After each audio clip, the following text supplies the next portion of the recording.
Good afternoon, ladies and gentlemen. My name is John. This is Many True Nerd, and this is Starfox Adventures on the GameCube. Rare's final game for Nintendo. Rareware went on to work for Microsoft, where they produced such classic games as... So, let's play Starfox Adventures then. So, this is set officially in the Lilat system, as you can see by the vaguely Lilat-ish things going on. We're effectively on a rail shooter at the moment, and I just need to shoot things, it's fine. There's literally there's no way to fail this bit. And we've taken out its propeller. And now we have to do it again. Well, I think this is actually a really good introduction to Starfox Adventures. Starfox Adventures is two things. It is derivative and it's boring. I'm sorry to kind of begin on such a negative start, but it is. This game was such a disappointment. This is possibly the biggest disappointment that came out on the entire GameCube. This right here, that bird just did a really good job of introducing one of Starfox Adventure's big problems. What on earth is going on for most of this game? What does anything mean? How did that happen? How did that bird just open this door? It doesn't make any sense.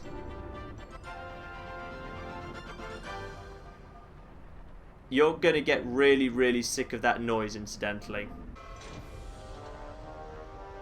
General Scales is on fire, doesn't particularly care. Okay. General Scales, Hiku, Kohud, or Taskuki, Eve Dinosaur Planet. Kill Cloud and a kekt Moyorik Oi. Kill Ola General. Oh, accusing finger point.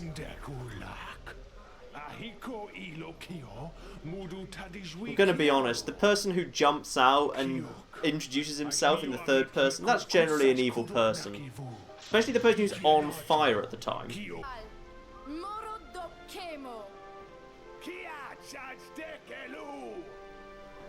Why does General Scales care? This was just some random person who came on a humanitarian mission.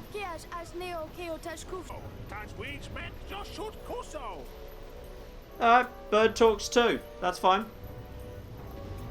Did we always know the bird could talk? Bird could just talk. Why am I here?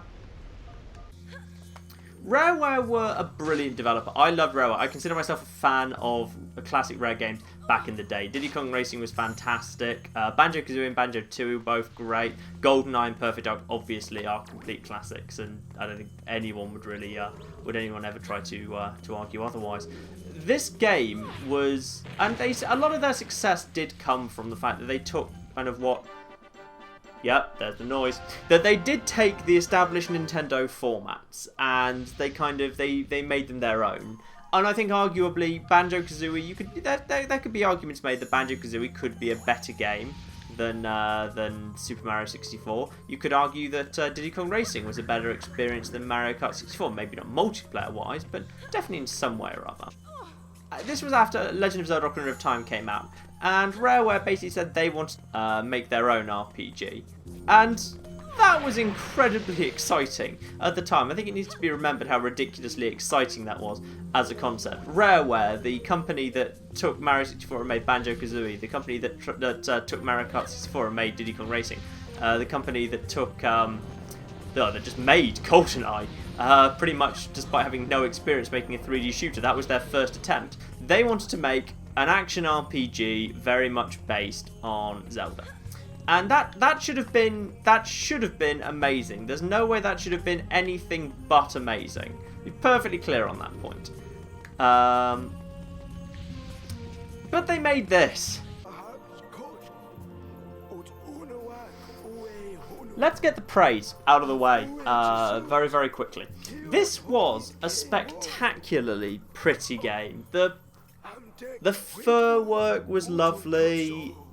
The graphic work in general was lovely. Everyone's animations are nice. The frame rate's nice and smooth. This doesn't look like a bad game even today, even though this was pretty early GameCube actually. This wasn't late GameCube by any stretch of the imagination.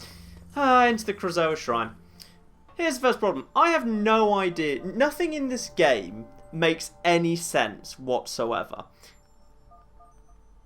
Just right at the beginning of the game, a bird just... I talk to a bird and it opens a door. And I go into a ship and I see a key and I just take the key. And I come back outside and a giant lizard throws me off a ship and I decide to go to the exact place where I happen to use the key because I'm looking for a distress call because something about my own destroyed planet that I'm pretty sure never actually shows up again.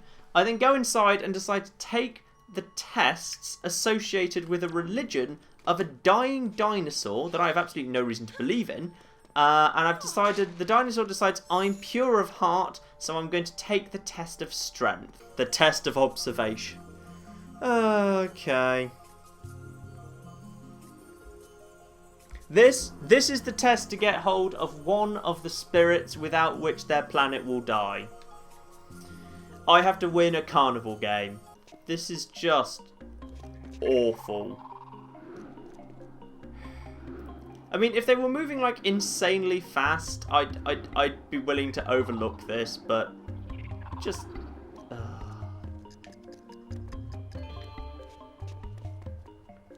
And let's see if we can win the crappy carnival game again. Oh look, I solved the god's incredible riddle.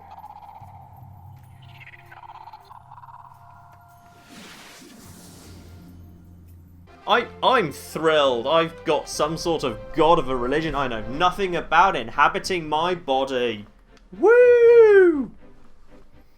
Now, generally, this is kind of the point of the. This is normally the point of the games where you realise you've made a terrible mistake. If this were Eternal Darkness, you'd probably be dead by now. Again, game making literally no sense. I've gone and got hold of something from the Crezoa Palace, the spirit, and now I have to release it into a different part of the Crezoa Palace.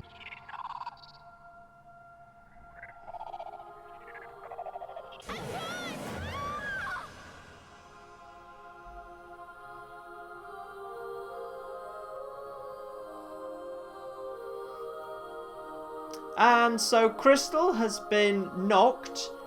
Okay, so Crystal took the Crezoa spirit from one part of the Crezoa Palace to a different part of the Crezoa Palace, and then it went into a statue which opened its mouth and produced a beam which someone knocked Crystal into, which put her into a crystal, which is oddly appropriate under the circumstances, which is now being surrounded by weird surgical equipment and one of the Crezoa spirits that she just rescued, and now she's trapped there and it's going in circles around it.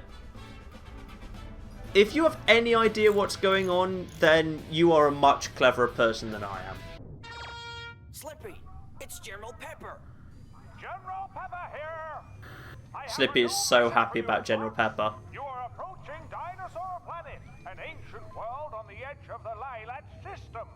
Fun fact, in the original Starwing game on the SNES, you went to a planet in the Lilac system covered with dinosaurs, except then you pretty much were just blowing up all the dinosaurs. Oh no, they've made Fox into an annoying punk. Can't go to that bit of rock, can't select it, can't just fly there for no well-explained reason, can't go to this bit either, can't go to that bit, can't go to this bit, can go to Dinosaur Planet even though the arrow is very clearly pointing at the Great Fox, not at Dinosaur Planet.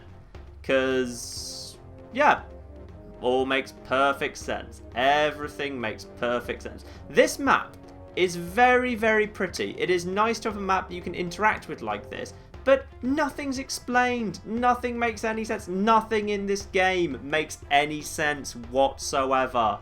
Why does no one ask, how have bits been torn off Dinosaur Planet? How are they in orbit? Why are they not falling back down? Do they have atmosphere? Is anything alive on them? Who lives on Dinosaur Planet? Are they sentient? Are they intelligent? Can they speak? Should we take someone who speaks their language? These are all important questions.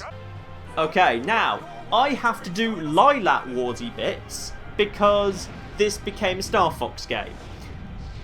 Now, why do I have to select, why do I have to collect 1 gold ring to land on this planet? Why? Why is that a thing? I don't understand, and no one ever explains it. Who are those guys? Who are these guys? Because last I heard, this was a planet that was just, you know, something fell off. Should we know who the enemy are? Oh look, I found a gold ring. What force field? Who has set up a force field? Let's get a, missed that one.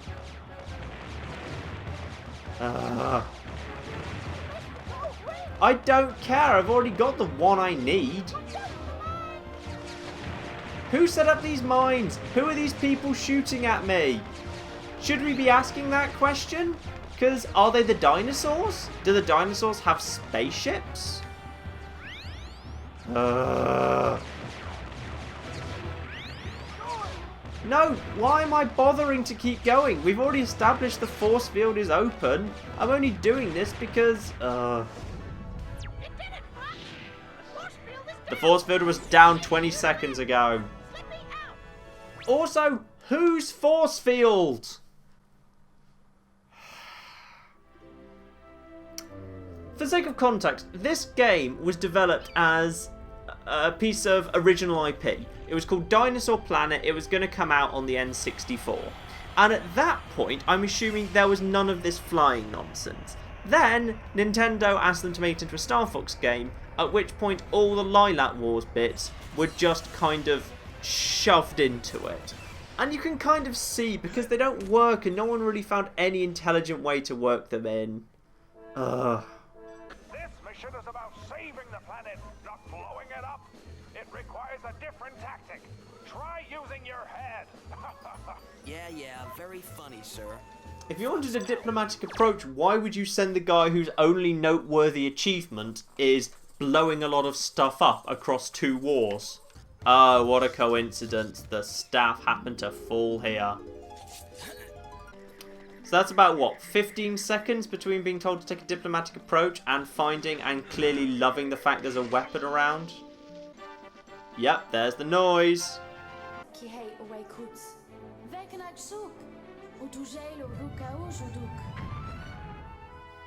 Wait. How does the staff know where to go next? How does the staff have any influence over anything in this planet? This staff's never been here before. Crystal's never been here before. Oh, this game doesn't make any sense.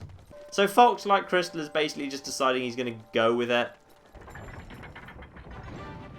Yep, there's that music. So this is a cave that charges up staffs, that gives out staff upgrades. This being a planet, incidentally, that doesn't have staffs. You won't see a staff. Anyone else will be using a staff anywhere else in the game. Only Crystal has a staff, and Crystal doesn't come from Dinosaur Planet. Okay. You'd also get really sick of the C menu because it's not particularly good. I mean, obviously, Zelda Wind Waker figured out that if you were going to do a system like this, then at least give the player at least 3 buttons between X, Z, and Y. Are you okay?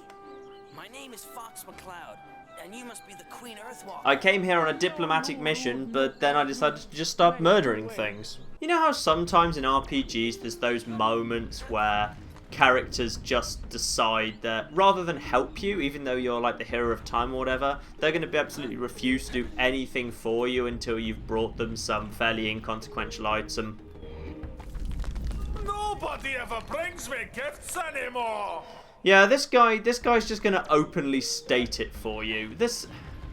What the problem with this game is, it's a derivative RPG. It adds nothing new to the genre that it's aping. What it is it's incredibly beautiful, it sounds great, it looks great, but it is literally just painting by numbers. If you got an incredibly advanced machine and just told it to create an RPG by looking at the ones that already existed, an action RPG by looking at the ones that already existed, this is what it would create for you. So we're in the opening area, and would you believe, before we're allowed to proceed on to the second area, you actually have to get some money and use it to go to the store and buy a key item.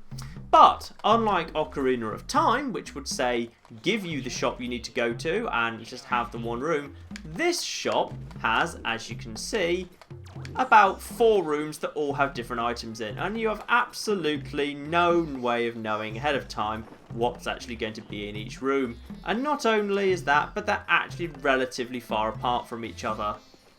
Bomb spores, fuel cells, funguses, puck eggs, a puck egg, oh god, and none of those things, and firefly, or a firefly for 10 scarabs. Excellent. So given that we are here technically to find something, a present for a rock giant, who technically we have no way of knowing what he might like. Oh god, this game is so bad. Rock candy for, would you believe it, as many scarabs as we're able to carry at the moment. Here comes the noise. Fox just gets excited by literally everything.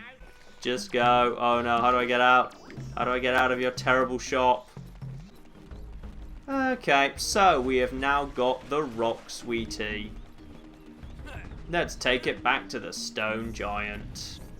The stone giant who lives on the world that might be about to explode, where I've come to try and help, and all he's going to do is whine about how he doesn't get presents anymore. 1,000 years I've been left alone to rest. There is a dinosaur right in front of you. I passed him on my way here. Well, can you help us? Help you? No. But you're a warp stone. You're supposed to help. No, that would be the help stone. Right. Let's see if I can remember what I'm supposed to do. I think this is this game's attempt at humour, and it just kind of falls flat. When you have collected a Crezoa spirit, then push right on the control. Why would Fox be collecting Crezoa spirits? He's never heard of Crezoa spirits before, and has never been to the Crezoa Palace. Of course, no one ever raises the possibility that I could have used my R-Wing to just fly to Ice Mountain, because it's either somewhere on Dinosaur Planet or on one of the bits that's around Dinosaur Planet. I have a great big ship, could just go there, but no, we have to go to the Warp Stone, because this game doesn't make any sense. Oh, you see, they brought their ship. They are significantly cleverer than Fox. Oh good, there's a cannon. There's a cannon shooting at me. Not that anyone explained that, or there was any cutscene to indicate it, or anything. It just sort of happened. Okay, combat, go! Hitting the A button, hitting the A button. I'm literally just going to hit the A button. Hitting the A button, hitting the A button, good. Hitting the A button. Fox team, I've come to take the prince back to his home. Hey, wait! Why didn't you just beat them up? Why didn't you just beat them up? You beat them up last time. Why even bothering to chase them? Was Prince tricky on one of those things? Okay, we've got a racing bit. Good. For no particularly good reason. It's also completely unclear whether you're trying to destroy them or just beat them down the hill. That's completely not something the game bothers to make clear. You see, the fact that they kind of react when you hit them does suggest to me that I ought to be trying to I should actually be trying to kill them both. There's no love behind this game. That's the basic fundamental problem behind this game. This game was produced to fill a certain number of needs on a design document. I see. So all I was supposed to do was beat them down. Despite the fact that ramming them clearly had an impact on their bikes, you weren't supposed to do that. I could have just beaten them up. Oh, you can tell he's going to be annoying before he even starts speaking English. This is the worst addition to a series since Jar Jar Binks. And so, obviously, this game just goes from strength to strength as it decides to add in, excellent, a companion. An annoying, irritating companion. That's just what we all wanted.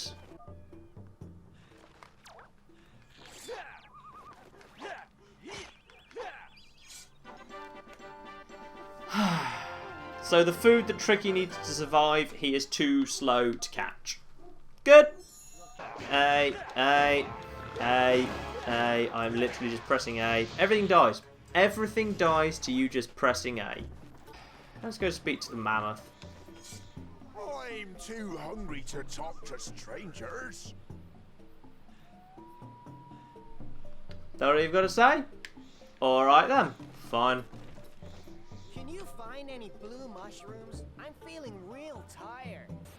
So Tricky won't do any work till we fed him. The mammoth won't talk to us till we fed him. Pretty much literally everyone will not do a thing until they've been fed. It's kind of annoying. You see, this is an area that's basically got nothing in it. I'm literally doing nothing but wandering around finding mushrooms so I can feed one dinosaur so he can dig up something that I can give to a different dinosaur. None of the dinosaurs will ever feed themselves, obviously, which this may well actually be the reveal of how the original dinosaurs went extinct. They literally couldn't be bothered to feed themselves. I know there's the old joke that in RPGs everyone just stands there and waits for you to do things for them. I've never noticed it as badly as in wake the hell up. Okay, there's a day-night cycle in this game because, you know, our Ocarina of Time had a day-night cycle, so Starfox Adventures had a day-night cycle. But this day-night cycle means I basically now can't proceed until morning. This is awful design decisions being made for no reason other than Ocarina of Time did it. Can I just set fire to him? No, doesn't wake him up. I hate you. You're such a bad companion. Why would it be not morning? Why would it be anything other than a time when you could speak to people? There's literally nothing I can do in this area. I'm just standing here waiting for this guy to wake up. Because the day-night cycle continues. Like I was saying earlier, the problem with this game is this literally is Rare looked at Ocarina of Time and said, let's make Ocarina of Time, except we're going to have our own intellectual property. And then it became an established intellectual property, and it became Star Fox Zelda.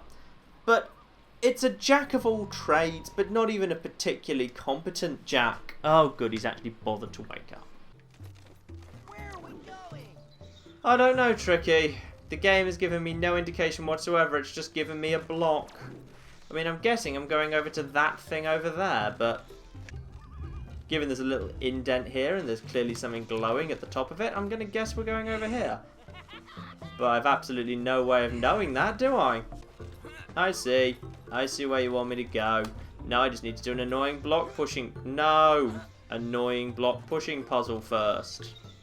It's always what I wanted. Annoying block pushing puzzles. This is just, I think you've already kind of seen several of the staples of RPGs. Very kind of bad derivative 3D RPGs. We've already had things like, you know, putting an item onto a switch to hold it down so you can go through. We've had telling a character to stay with a command so that you can, so that can happen. We've already had a naff little race. Now we're getting pushing boxes around in order to reach a higher ledge. There's just nothing interesting here. You know what Star Fox's idea of innovation is? It's the fact that I can drag boxes side to side as well as forward rather than having to just switch the side I'm pushing it from. This is the closest thing to this game really had to innovation. Game, very unclear about where I'm supposed to be going. Oh good, I can't speak to anyone because it's night again. You pay me scarabs to pass. As opposed to killing you? Could we just kill you? One, that doesn't work. Two, he doesn't mind. You pay me scarabs to pass. Or I could just kill you, like I've been doing with all your... Nope, on this exact occasion, the game has just decided that I'm going to have to pay this guy scarabs to pass, even though that doesn't make any sense. But don't tell boss. This is ridiculous.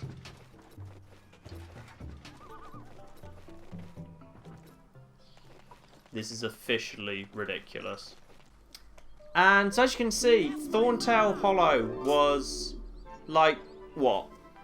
5-10 minutes walk from Icicle Mountain. Yet apparently I needed to go to the Warpstone to do it. So basically the game's direction at this point is pretty simply find white grub tubs. Which may be a mushroom, may not. Doesn't bother to tell you. Doesn't bother telling you where they might be. Tricky doesn't give you any advice. Queen won't tell you. You're basically just told, go find something. And you can, because you can pretty much guarantee that all you need to do really is follow standard RPG logic, which is find an area that you can access using your new abilities. This game is just uninteresting. It's completely uninteresting. It's not a bad game. That's what I want to stress is. This is not a bad game. It's just an uninteresting game. There's just nothing good in it. It's just boring. That is the problem with this game. It's boring and it's counterintuitive and it's completely paint by numbers. Prince Tricky, our thoughts are with your mother. But not enough to actually go and help the search for grub tubs in any way whatsoever.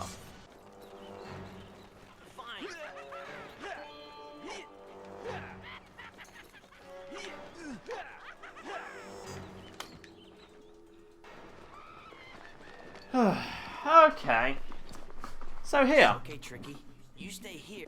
Time to go and find, by any chance are we going to find a staff upgrade that's going to help me find stuff in this new area? Would that be a thing? That sounds about right. Yeah, why not? Plant a bomb spore, because that's one of the only mechanics I've got right now. With this completely counterintuitive system.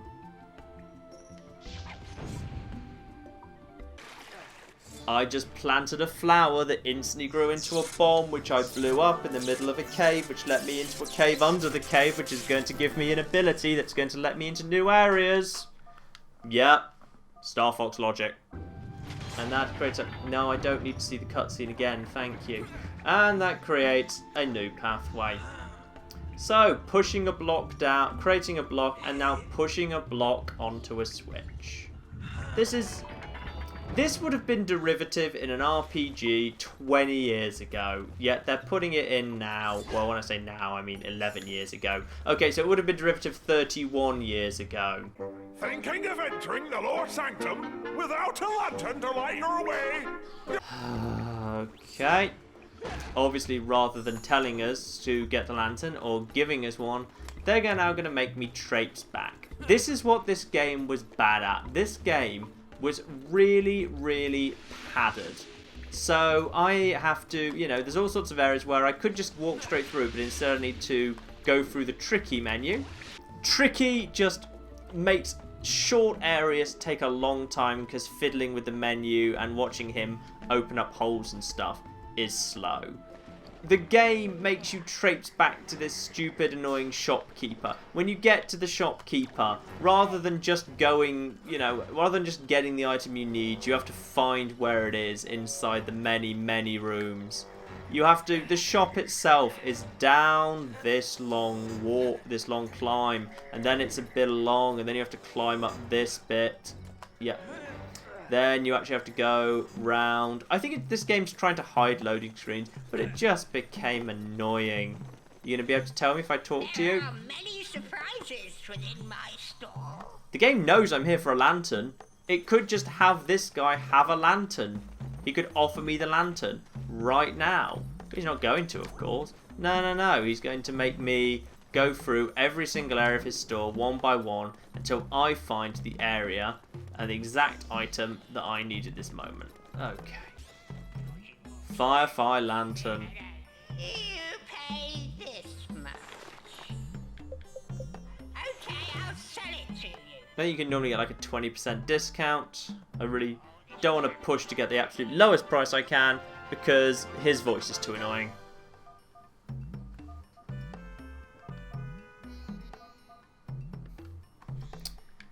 Excellent. Obviously, fireflies aren't sold in the same room. I now have to go back to a different room to find fireflies.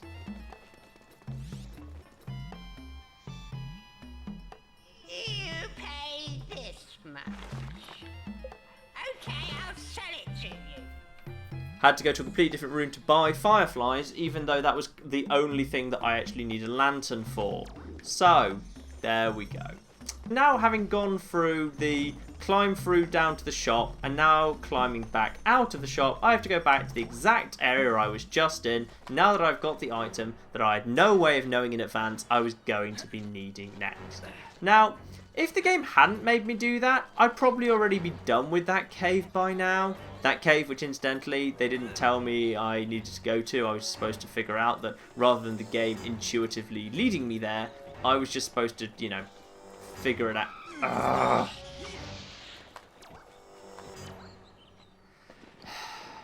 This game spent so much time rendering Fox's fur and working on the graphics and creating a genuinely impressive graphics engine, and spent no time at all on the gameplay or anything like that. And that's so disappointing. Ah, a lantern to light your way. Yep, that's right. I had to go out of my way for no good reason.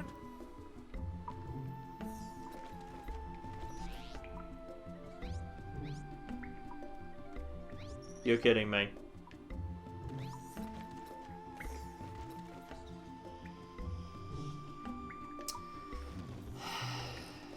There better be bomb spores in here. There really better be bomb spores in here.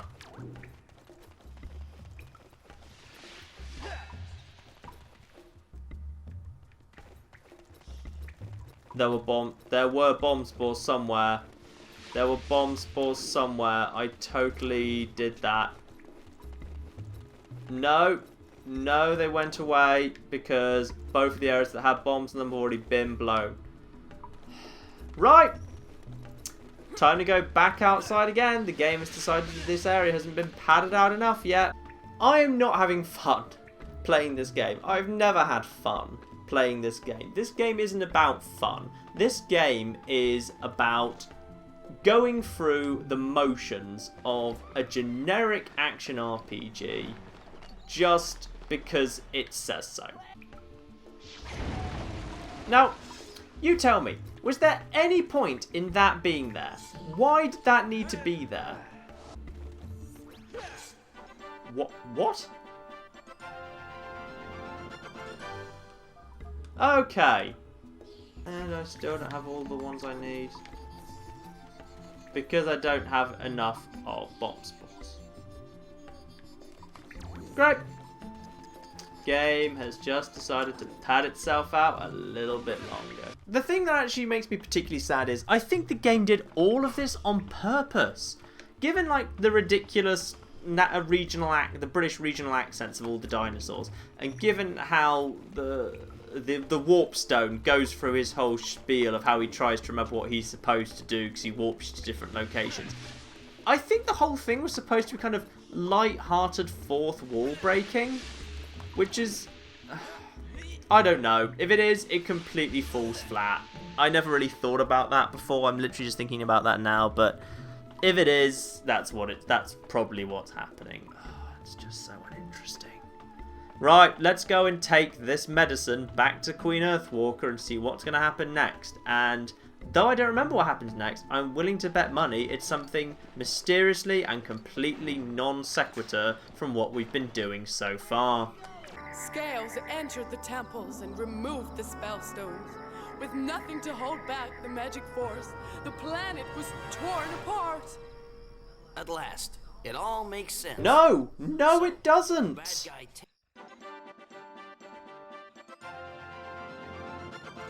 Just a key. Okay. The Sharp Claw have imprisoned me in this infernal cave. If you can Oh, by any chance do you need me to bring you food so you can be bothered to escape from your own prison?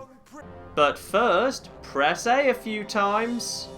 I'm honestly kind of surprised that they literally took a game with combat as fairly simplistically as Zelda. You look back Ocarina of Time, didn't have exactly complicated combat at all. Ocarina of Time, you had a shield, you had rolls, you had jump attacks. You've got none of that here. I mean, it looks impressive, but it's actually got no depth. And isn't that just the kind of perfect damning... That's just the epitaph for this entire game, quite frankly. Tricky, you know. Bother doing anything? I feel like, you know, it was clearly indicated that your hide secret ability would be used, but there's no obvious place to use it. That's all. So, feel like doing something. So, this is Starfox Adventures, and as I run in a circle around a dinosaur who needs me to feed him before he'll do anything for about the 4th time, and as the game basically spawns endless bad guys who I have to press A at, which will always beat them without fail forever, while giving me no direction of what I should actually be doing, and Tricky just stands in the background, literally. Look at him, he's just standing there, he's not doing anything. And there come more enemies spawning forever, and the game gives me no idea what I'm supposed to do, again, so I should just figure it out. Probably it involves padding out the game length. I can't even be bothered to continue. This game was just a disappointment, and as you can tell, 11 years on, I still haven't quite got over that fact. This was Starfox Adventures. This was Rare's last console game for Nintendo, and it couldn't have been much more disappointing, really. Thank you very much, and goodbye.